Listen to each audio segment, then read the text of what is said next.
Question है ए B सी एक त्रिभुज है जिसकी भुजाएं ए बी बराबर 41, बी सी बराबर 28, सी ए बराबर 15 सेंटीमीटर है। यानी कि अपने को एक ट्रायंगल बना लेते हैं। ये एक ट्रायंगल है, ये है ए बी सी, तो ये ए हो गया, ये अपन बी मान लेते हैं और ये हो गया सी। ए बी बराबर 41 मतलब ये तो हो गई 41 सेंटीमीटर, ठीक, यहाँ से लेकर यहाँ तक। बी सी बराबर 28 दे रखी है, मतलब ये हो गई 28 सेंटीमीटर बी सी, ठीक है।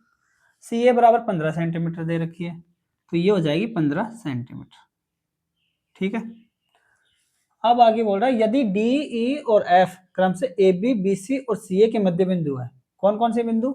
डी बिंदु तो ए बी का, ये ए बी का मध्य बिंदु है, ये है डी, ये तो ए बी का, और ई बिंदु बी सी का, यानी कि बी सी पर ई बिंदु है, ठीक, और सी ए पर एफ बिंदु है, तो सी ए पर एफ बिंदु, ये एफ बिंदु, ये क्या है? मध्य बिंदु है। ए बी का मध्य बिंदु डी है, बी सी का मध्य बिंदु ई है और ए सी का मध्य बिंदु एफ है, ठीक है। तो त्रिभुज डी ई एफ का क्षेत्रफल क्या होगा? तो त्रिभुज ये डी, ये ई को मिलाएंगे और ये एफ, डी ई एफ, ये ट्राइंगल बन रहा है तीनों बिंदु के, इसका एरिया पूछा है अपने को। अपन जानते हैं कोई त्रिभुज है, उसकी मध्य बिंदु, उसकी भुजाओं के मध्य बिंदु को बनाकर कोई त्रिभुज बनता है, तो ये जो छोटे छोटे ट्राइंगल होते हैं ना, जैसे ये ए डी एफ और बी बी डी ई, ये वाला ट्राइंगल, और डी ई एफ ये वाला ट्राइंगल, और ये एफ ई सी ये वाला ट्राइंगल, इन सब का एरिया बराबर होता है। अगर मैं इसकी 1 यूनिट मान लूँ एरिया, इसका भी 1 यूनिट, इसका भी 1 यूनिट, इसका भी 1 यूनिट, तो टोटल का एरिया कितना हो जाएगा? टोटल त्रिभुज का एरिया, टोटल त्रिभुज का एरिया हो जाएगा 4 यूनिट हो जाएगा, यानी कि area of triangle A B C बराबर 4 यूनिट हो जाएगा। Area of triangle A B C बराबर कितना हो जाएगा? 4 यूनिट होगा, ठीक। और area of triangle D E F का पूछा अपने को, डी ई एफ ही पूछा ना, हाँ, डी ई एफ कितना होगा? इस ए बी सी का 4 है, तो डी ई एफ का इसका 1/4 होगा, 4 का 1 ही तो है, तो डी ई एफ यानी कि डी ई एफ का एरिया कितना है? 1 है, किस 1 है, ठीक है, 1/4 है किसका? Triangle area of triangle A B C का, ए बी सी का, ठीक है। ये बात समझ में आ गई, यानी कि जो ये जो मध्य बिंदु बनाने पर जो त्रिभुज बना है और ये छोटे छोटे त्रिभुज है, इन सब का त्रिभुज का क्षेत्रफल बराबर है। अगर इसका 1 यूनिट माने, इसका 1, इसका 1, इसका 1, सबका क्षेत्रफल बराबर है, तो टोटल कितना होगा? एरिया ऑफ ट्राइंगल एबीसी बराबर 4 यूनिट मान सकते हैं। एरिया ऑफ ट्राइंगल एबीसी अगर 4 है, तो डी एफ इसका 1 है, तो अपन बोल सकते हैं area of triangle D E F का मान कितना होगा? 1/4 ऑफ ट्राइंगल एबीसी, यही है, क्योंकि एबीसी का अगर 4 रखेंगे तो वो 1/4, 4 से 4 कटेगा तो 1 ही आएगा, ठीक है। यानी कि अपन कह सकते हैं ट्राइंगल और area of triangle D E F का एरिया बराबर होता है 1/4 गुणा एरिया ऑफ ट्राइंगल एबीसी के, ये ठीक है। यानी कि अपने को एरिया ऑफ ट्राइंगल एबीसी का मान ज्ञात हो जाए तो अपन अपना काम हो सकता है। अपन एरिया ऑफ ट्राइंगल एबीसी का जो क्षेत्रफल है, इसकी एबीसी है त्रिभुज, इसकी सभी भुजाएं दे रखी हैं 41, 28, 15, तो इसका हेरोन के सूत्र से अपन इसका एरिया निकाल सकते हैं, यानी कि area of triangle A B C बराबर क्या हो जाएगा? Root S into S minus A, S minus B और एस माइनस सी। यहाँ पे अपन ए बराबर तो इसे मान लेते हैं और बी बराबर इसे मान लेते हैं और सी बराबर इसे मान लेते हैं, ठीक है। ए बराबर तो ये मान लेते हैं और बी बराबर ये मान लेते हैं और सी बराबर ये मान लेते हैं, ठीक। और एस क्या होता है? अर्थ परिमाप होता है। अर्थ परिमाप क्या होता है? एस बराबर होता है अर्थ परिमाप। अर्थ परिमाप होता है तीनों भुजाओं का, त्रिभुज की तीनों भुजाओं का योग का आधा, अर्थ परिमाप ये होता है। तो यहाँ से अपन अर्थ परिमाप निकालते हैं, एस बराबर होगा ए प्लस बी प्लस सी बटा 2।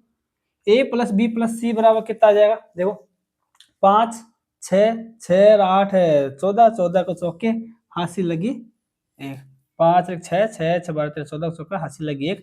अब 1, 1, 4, 1, 5, 5, 1, 6, 7 यानी कि 8, 84। एबीसी का योग कितना आ गया? 84/2, यानी कि अर्थ परिमाप कितना है? 2 चौका 8 और 2 दूनी 4, 42 क्या आ गया? अर्थ परिमाप आ गया, ठीक। अब 42 अर्थ परिमाप है, एबीसी का मान अपने को पता है, तो एरिया ऑफ ट्राइंगल एबीसी निकाल सकते हैं।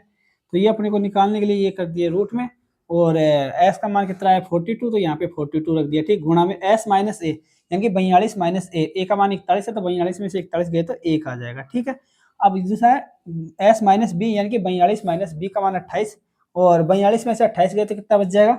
वो 28 गए तो ये तो 12 और 13 14, यानी कि 42 में से 28 गए तो कितना बचेगा, ये 12 13 14 14 बच गए, ठीक है 14 बच गए ना, 42 में से 28 जाएंगे तो 14 में 28, 14 में, हाँ 14 बच गए, ठीक है ये अपने बच गए 14। एस माइनस सी करेंगे, यानी 42 माइनस 15 करेंगे, 42 में से 15 जाएंगे तो कितना बचेंगे, 42 में से 15 जाएंगे तो ये बच जाएंगे 27, 27 ठीक है 42 27 प्लस 15 5 5 10 12 को तुक्का चलेगा 2 1, हाँ 27 आ जाएगा, ठीक है 2 7 45 45 में से 3 गए तो 45 में से 27, ठीक है ये आ गया 27। अब इसका अपने को रूट निकालना, तो इनके गुणनखंड कर लेते हैं। 42 का गुणनखंड क्या हो जाएगा, 42 का गुणनखंड हो जाएगा 7 या 21, 21 दूनी 42, ये हो गया एक संख्या का। इस एक का कुछ करना नहीं, अब 14 का देख लेते हैं। 14 को लिख सकते हैं अपन 7 गुणा 2 लिख सकते हैं, ठीक है और 3 27 को क्या लिख सकते हैं, 3 की पावर क्यूब, 3 3 9 27, यानी 3 गुणा 3 गुणा 3 ये लिख सकते हैं।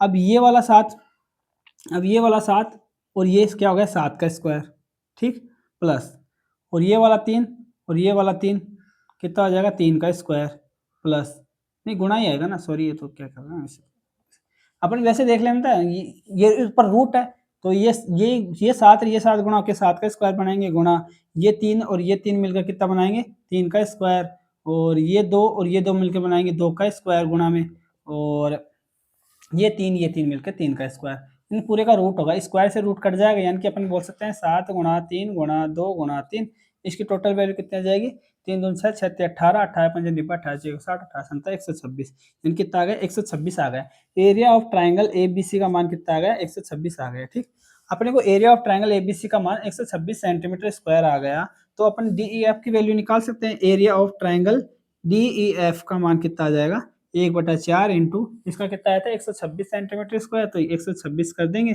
और सेंटीमीटर स्क्वायर इसको काट देंगे, 4 तिया 12, ठीक 4 तिया 12 और 4 एकम 4 2 बच गए, पॉइंट लगाए 4 पंचो 20 31.5, यानी कि area of triangle D E F का मान कितना आ गया 31.5 सेंटीमीटर स्क्वायर, ये इसका आंसर है, यानी कि ऑप्शन नंबर सी इसका आंसर हो जाएगा, ठीक है।